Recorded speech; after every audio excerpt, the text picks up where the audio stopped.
Hi guys, welcome to my YouTube channel digital world of art. आज का हमारा topic है active voice to passive voice. हम लोग एक्टिव वॉइस से पैसिव वॉइस बनाने के जितने भी नियम थे वो पिछले वीडियो में सीख चुके हैं। अब हमारा काम रह जाता है उनकी ज्यादा से ज्यादा प्रैक्टिस करना, और ये प्रैक्टिस भी हमारा चैनल आप लोगों के लिए लगातार उपलब्ध करा रहा है। तो आइए हम लोग आज की प्रैक्टिस को स्टार्ट करते हैं। आज हम सभी लोग इंट्रोगेटिव सेंटेंसेस की पैसिव वॉइस बनाने की प्रैक्टिस करने जा रहे हैं। आप लोग जब भी पैसिव वॉइस बनाया करें, दो बातें अपने मन में हमेशा ध्यान रखा करें। पहली बात कि पैसिव वॉइस का कभी टेंस नहीं बदलता है, यानी अगर हमारा दिया गया एक्टिव वॉइस प्रेजेंट टेंस में है तो हम पैसिव वॉइस भी प्रेजेंट टेंस में बनाएंगे। अगर वो पास्ट टेंस में है तो पैसिव वॉइस पास्ट टेंस में होगी, और अगर वो फ्यूचर टेंस में है तो हमारी पैसिव वॉइस फ्यूचर टेंस में होगी। दूसरी बात ये होती है कि हम कभी भी पैसिव वॉइस बनाते समय सेंटेंस को नहीं चेंज करते हैं। जैसे अगर हमें दिया गया सेंटेंस अफर्मेटिव है तो हम पैसिव वॉइस भी अफर्मेटिव में बनाएंगे। अगर हमारा सेंटेंस नेगेटिव है तो हमारी पैसिव वॉइस नेगेटिव होगी, और अगर इंट्रोगेटिव सेंटेंस दिया गया है तो हम जब उसको पैसिव वॉइस में बदलेंगे तो हमारा वो सेंटेंस भी इंट्रोगेटिव ही होगा। अब यहां पर जो हमें वाक्य दिया गया है वो, क्योंकि उसके अंत में प्रश्नवाचक चिन्ह लगा है तो इंट्रोगेटिव हुआ। हमारा सेंटेंस है can you solve this problem. क्या तुम सॉल्व मतलब सुलझा सकते हो, हल कर सकते हो, दिस प्रॉब्लम इस समस्या को। अब ये इंट्रोगेटिव सेंटेंस तो है, हमें ये देखना है कि ये किस टाइप का इंट्रोगेटिव है, यस नो टाइप या WH वर्ड टाइप। दो ही प्रकार के इंट्रोगेटिव सेंटेंस होते हैं। अब जो हेल्पिंग वर्ब से स्टार्ट होते हैं उनको हम कहते हैं yes no type interrogative sentence, और जो WH वर्ड से प्रारंभ होते हैं उनको WH टाइप इंट्रोगेटिव सेंटेंस कहा जाता है। हमारा ये क्वेश्चन यस नो टाइप का इंट्रोगेटिव सेंटेंस है। पैसिव वॉइस में एक बार जो नियम सीख लिए, हर सेंटेंस में वही रूल्स अप्लाई होते हैं। बस हमें हर एग्जाम्पल को एक बार अच्छे से समझना होता है। तो चलिए हम लोग इस वाक्य को कैसे पैसिव बनाएंगे ये समझ लेते हैं। सबसे पहले हम ये समझ लें कि ये सेंटेंस हमारे अफर्मेटिव सेंटेंस से भिन्न किस प्रकार से है। हमारा अफर्मेटिव सेंटेंस होता है you can solve this problem. इस सेंटेंस में कैन पहले आ गया, कैन हेल्पिंग वर्ब के रूप में है। तो हम लोग जब पैसिव वॉइस बनाएंगे तो हम लोग भी अपनी हेल्पिंग वर्ब का एक हिस्सा सब्जेक्ट के पहले लिख देंगे।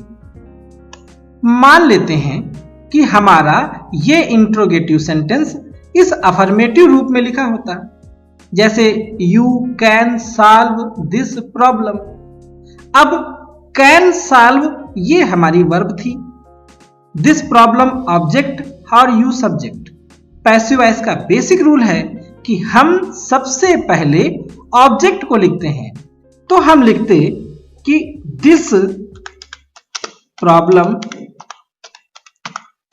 इसके बाद में कैन मॉडल वर्ब है, मॉडल वर्ब के साथ में बी बढ़ाई जाती है तो हम लिख देते कैन बी, और वर्ब की थर्ड फॉर्म SOLVED सॉल्व्ड। अंत में बाई लगा करके सब्जेक्ट लिखा जाता है तो हम लिख देते बाई यू, और ये सेंटेंस हमारा पैसिव वॉइस बन जाता। अब हम अपने मेन सेंटेंस की बात करते हैं। हमारे इस वाक्य में सिर्फ इतना ही अंतर है कि हेल्पिंग वर्ब पहले निकाल दी गई और वाक्य हमारा इंट्रोगेटिव हो गया। तो हम अपने इस आंसर में हेल्पिंग वर्ब को बाहर निकाल लें। हमारे पैसिव वॉइस में भी हेल्पिंग वर्ब कैन ही है। हम कैन को सबसे पहले लिख देते हैं। कैन के बाद में अब जितना भी हमने इस पैसिव वॉइस में लिखा है वो हम उसके आगे लिख दें कि this problem be SOLVED solved by you. अब हम देख रहे हैं कि हमारा ये सेंटेंस पैसिव वॉइस बन गया। Can you solve this problem का पैसिव वॉइस हुआ can this problem be solved by you. अब यहीं से हम सारी बातें समझ लें, हमें किसी भी इंट्रोगेटिव सेंटेंस में कुछ सीखना नहीं पड़ेगा। हम इतना ध्यान दे दें कि जो भी हमारा इंट्रोगेटिव सेंटेंस होगा उसमें हम सब्जेक्ट के बाद को अपनी जगह पर टारगेट करेंगे और हेल्पिंग वर्ब की जगह छोड़ देंगे, और जो भी सब्जेक्ट के बाद हेल्पिंग वर्ब लिखना होगा उसको हम सबसे पहले लिख देंगे और सेंटेंस को वैसे ही बनाएंगे जैसे हम लोग अफर्मेटिव सेंटेंस की पैसिव वॉइस बनाते हैं। यानी हमें इंट्रोगेटिव सेंटेंस की पैसिव बनाने के लिए कुछ भी नया सीखने की आवश्यकता नहीं है। तो अब आप लोग इस वाक्य में खुद से समझने की कोशिश कीजिए कि हमें क्या करना है। हमारा ये सेंटेंस कह रहा है did you see him yesterday. Interrogative sentence है, हेल्पिंग वर्ब से स्टार्ट है, हमें भी इंट्रोगेटिव ही पैसिव वॉइस बनानी है। हम डिड के लिए जगह छोड़ दें। हम ये देखें कि हमारा यू सब्जेक्ट, वर्ब सी और हिम ऑब्जेक्ट, यस्टरडे हो गया एक्स्ट्रा। हम लोग क्या करते हैं, ऑब्जेक्ट को पहले लाते हैं। सी के बाद हिम है तो हिम ऑब्जेक्ट है, यानी यहां पे सब्जेक्ट रूप में आएगा ये ही। और ही जब आएगा तो हम लोग उसके साथ में कौन सी वर्ब लगाएंगे? भाई डिड होने पर हम लोग, क्योंकि ये सेकेंड फॉर्म है, तो हम लोग वाज या वर इसकी जगह पर कर देते हैं। अब ही के साथ में क्या लगेगा? वाज लगेगा। और वाज हमको लिखना कहाँ है? ही के पहले, तो हम स्टार्ट कर सकते हैं वाज ही। डिड को जब वाज या वर में बदला जाता है तो उसके साथ में और कुछ नहीं बढ़ता है, यानी अब हम मेन वर्ब की थर्ड फॉर्म यानी सी की थर्ड फॉर्म सीन। अब वर्ब कंप्लीट हो गई। जब वर्ब का हिस्सा कंप्लीट हो जाता है तो हम देखते हैं कि अंत में कुछ और बचा, तो एक शब्द है यस्टरडे, हम वो भी लिख देते हैं यस्टरडे। इसके बाद में हम अंत में बाई लगा देते हैं। बाई के बाद में हमारा सब्जेक्ट ऑब्जेक्ट रूप में आएगा तो YOU, और इसमें भी क्वेश्चन मार्क ही लगेगा।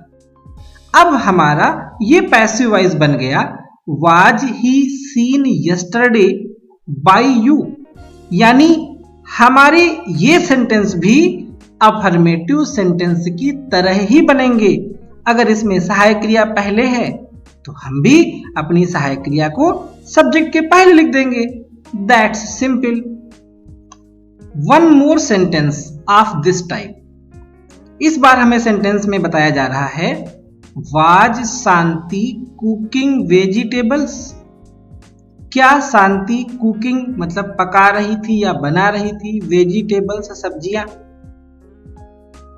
इंट्रोगेटिव मार्क लगा हुआ है और सब्जेक्ट के पहले हेल्पिंग वर्ब लिखी हुई है, यानी ये हुआ हमारा यस नो टाइप का इंट्रोगेटिव सेंटेंस।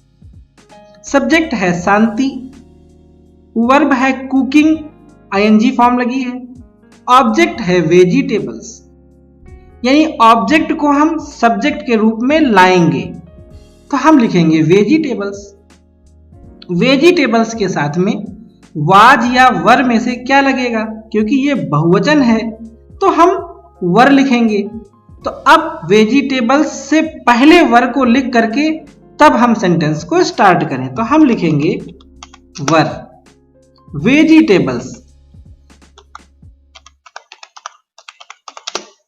अब क्या बढ़ाना है? हमें पता है वर्ब की आईएनजी फॉर्म होने पर बी की आईएनजी फॉर्म बढ़ाते हैं और वो हम सब्जेक्ट के बाद में बढ़ाएंगे। बीइंग। कुक की थर्ड फॉर्म COOKED, कुक्ड। अब कुछ तो बचा नहीं अंत में, तो हम अंत में लिख दें बाई, फिर लिख दें SHANTI, शांति, और क्वेश्चन मार्क लगा दें। हमारा सेंटेंस कंप्लीट हो गया। हमारा पैसिव वॉइस बना verb vegetables being cooked by Shanti. अब हमारे सेकेंड टाइप के इंट्रोगेटिव सेंटेंस आ गए, क्योंकि ये WH वर्ड से स्टार्ट है और हमें इसमें भी कुछ नया नहीं करना है। हम ये ध्यान दें, WH वर्ड जो भी होगा हमारा सेंटेंस उसी से प्रारंभ होगा। यानी अगर हम ये WH वर्ड ऐसे ही नीचे लिख दें बिना कुछ सोचे, जो WH वर्ड हो, व्हाट है तो व्हाट लिख दें, हाउ है तो हाउ लिख दें, व्हेन है तो व्हेन लिख दें, यहां पर व्हाई था तो हमने व्हाई लिख दिया। अब इतना लिखने के बाद में हमारा बाकी का जो सेंटेंस बचा वो वैसा ही है जैसा अभी हम प्रैक्टिस कर रहे थे, यानी helping verb, subject, verb, object. हम क्या करेंगे, ऑब्जेक्ट को सब्जेक्ट के रूप में लिखते हैं। ऑब्जेक्ट है इट, तो सब्जेक्ट भी इसका होगा इट। अब हम ये ध्यान दें कि हमारा सब्जेक्ट यहां होगा इट, और डिड के लिए हम करते हैं वाज या वर। अब इट के साथ में क्या लगेगा? आंसर आता है वाज लगेगा। तो हम हेल्पिंग वर्ब की जगह पर हेल्पिंग वर्ब लिख दें, और जहां पे हमारा सब्जेक्ट था वहां पे हम ऑब्जेक्ट को सब्जेक्ट के रूप में लिख दें, यानी इट। तो व्हाई वाज इट। अब क्योंकि डिड का जब वाज करते हैं तो कुछ अतिरिक्त नहीं बढ़ाते हैं, तो वर्ब की थर्ड फॉर्म किल्ड। और क्योंकि इट के बाद कुछ था नहीं, तो हम लोग अब सिर्फ बाई लिख करके जो हमारा सब्जेक्ट है वो ऑब्जेक्ट रूप में लिख देंगे और इंट्रोगेटिव मार्क लगा देंगे, यानी why was it killed by you. ये हमारा पैसिव वॉइस कंप्लीट हो गया। Next sentence, how will you break it. How मतलब कैसे, विल यू ब्रेक तोड़ोगे तुम, इट इसको। हमें WH वर्ड से कोई मतलब ही नहीं रखना है, मतलब हाउ लिखा हुआ है तो हम हाउ ही लिख देंगे। अब हमारा विल यू ब्रेक इट बचा। हम देखते हैं विल सहायक क्रिया है, ठीक है, पहले लगी हुई है। हमारा subject you, break verb, it object. हमारा इतना ही मेन सेंटेंस है जिसको हमें समझना है। अब क्योंकि ऑब्जेक्ट है इट तो इट आएगा पहले। अब इट के साथ भी विल ही लगता है, तो हम लोग यहां पर विल के स्थान पर विल लिख दें और फिर अपना इट सब्जेक्ट लिख दिया। विल या सैल होने पर हम बढ़ाते हैं बी, और फिर आती है वर्ब की थर्ड फॉर्म। तो हम लोग ब्रेक की थर्ड फॉर्म कर देते हैं BROKEN, ब्रोकन। अब इट के बाद कुछ था नहीं, तो हम लोग सीधे सीधे अंत कर देंगे इसका बाई के साथ में YOU लिख करके और इंट्रोगेटिव मार्क लगा देंगे।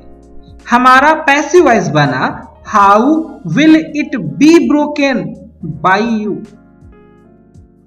हम अपने सभी WH वर्ड्स को वैसे ही बनाएंगे जैसे पिछले एग्जाम्पल में हमने बनाया, चाहे वहां पर when हो, चाहे वहां पर where हो, चाहे वहां पर which हो, चाहे वहां पर कोई और शब्द हो। लेकिन एक WH वर्ड सबसे अलग होता है और वो होता है हु। अब ये अलग क्यों होता है ये समझ लीजिए। हु का मतलब होता है कौन। अब कौन कोई कार्य करेगा, कार्य करने वाला होता है सब्जेक्ट। जब हमने प्रश्नवाचक शब्द रखा कौन, तो उसमें हमें पता ही नहीं सब्जेक्ट कौन है, तभी तो हु का प्रयोग किया गया। यानी हु स्वयं में एक इंट्रोगेटिव वर्ड भी होता है और सब्जेक्ट भी होता है, और इसमें इसीलिए इसके बाद में वर्ब लिखी हुई है टाट, और उसके बाद में ऑब्जेक्ट यू लिखा हुआ है, ग्रामर एक्स्ट्रा है। अब हम ये समझ लें कि हु हमारा सब्जेक्ट है। पैसिव वॉइस में हम लोग सब्जेक्ट के साथ क्या करते हैं, बाई लगा करके उसे ऑब्जेक्ट रूप में सबसे अंत में लिख दिया जाता है। हु का ऑब्जेक्ट होता है हुम, यानी अगर हमारा कोई दूसरा वाक्य होता तो हम इसको लिख देते अंत में बाई हुम, लेकिन हु क्योंकि इंट्रोगेटिव वर्ड है और इंट्रोगेटिव सेंटेंस की पैसिव वॉइस भी इंट्रोगेटिव होती है, तो हम हु को बाई हुम करके लास्ट में ले ही नहीं जा सकते। हमें इंट्रोगेटिव वर्ड को उसी की जगह पर लिखना है। तो हम दोनों नियमों का पालन करेंगे। हम इंट्रोगेटिव वर्ड की जगह पर इंट्रोगेटिव वर्ड को ही लिखेंगे और इसे सब्जेक्ट मान करके इसके साथ बाई भी लगा देंगे, यानी जो अंत में जाना था वो सबसे पहले लिखा जाएगा। हम लिखेंगे बाई WHOM हुम। अब वर्ब है यहां पर सेकेंड फॉर्म में, सेकेंड फॉर्म होने पर बी की सेकेंड फॉर्म वाज या वर लिखना होगा हमें। वाज या वर क्या लगेगा वो ऑब्जेक्ट पर निर्भर करता है, क्योंकि सब्जेक्ट रूप में उसी को आना होता है। यू के साथ क्या लगता है, जाहिर सी बात है वर, तो हम लोग वर लिखने के बाद में और फिर ऑब्जेक्ट को सब्जेक्ट रूप में लिख दिया, बाई हुम वर यू। अब टाट की थर्ड फॉर्म टाट ही होती है, TAUGHT टाट। तो बाई हुम वर यू टाट। कुछ बचा, हाँ ग्रामर शब्द है, हम लिख देंगे GRAMMAR ग्रामर। अंत में क्योंकि हमें बाई हुम लगाना चाहिए था वो हम पहले ही लगा चुके हैं, तो हमें यहाँ पे कुछ करना ही नहीं है, हम सीधे सीधे क्वेश्चन मार्क लगा देंगे। हमारा पैसिव वॉइस बन गया बाई हुम वर यू टाट ग्रामर। इसको एक और उदाहरण से समझते हैं। Who broke this chair. Who WH word भी है, सब्जेक्ट भी है, ब्रोक वर्ब की second form, this chair object है।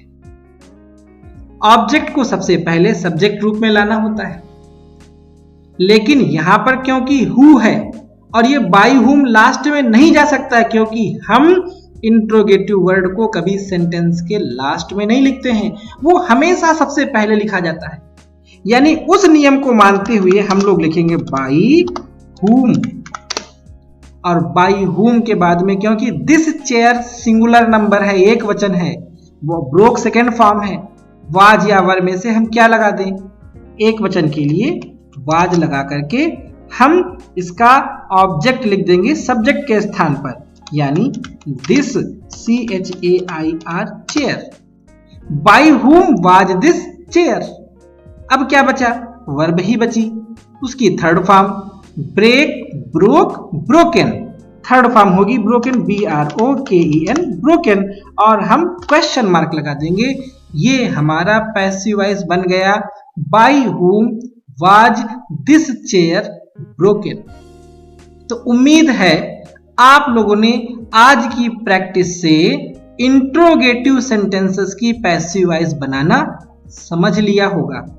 है कुछ नहीं, हम लोग जो कार्य अफर्मेटिव सेंटेंस में करते हैं, जो रूल्स अफर्मेटिव सेंटेंस में अपनाते हैं, वही इंट्रोगेटिव व नेगेटिव में अपनाते हैं। बस हमें फॉर्म का ध्यान रखना पड़ता है। जो चीज जहां पे प्रयोग की जानी है हमको उस चीज को वहीं पर प्रयोग करना है। अगर हेल्पिंग वर्ब पहले है तो हम पैसिव वॉइस में भी हेल्पिंग वर्ब को पहले ही रखेंगे। अगर हमारी एक्टिव वॉइस में क्वेश्चन मार्क लगा है तो हमारे पैसिव वॉइस में भी क्वेश्चन मार्क होना चाहिए, और तब हम बिल्कुल सही से पैसिव वॉइस बना सकेंगे। डियर स्टूडेंट्स, हमारे इस चैनल का एकमात्र उद्देश्य यह है कि हम लोग आपको ग्रामर की एक एक चीज को सिखा सकें, साथ ही साथ प्रोज, पोएट्री, सप्लीमेंट्री इत्यादि के सरलतम नोट्स आपको उपलब्ध करा सकें और अपने इस चैनल के माध्यम से ही लॉन्ग आंसर व शॉर्ट आंसर्स को रटवा भी सकें। तो हमारे इस चैनल के साथ में जुड़े रहिए और हमारे इन वीडियोस को ज्यादा से ज्यादा शेयर कीजिए ताकि अधिक से अधिक लोग हमारे इस चैनल से जुड़ सकें। वीडियो को अंत तक देखने के लिए आप सभी का बहुत बहुत धन्यवाद।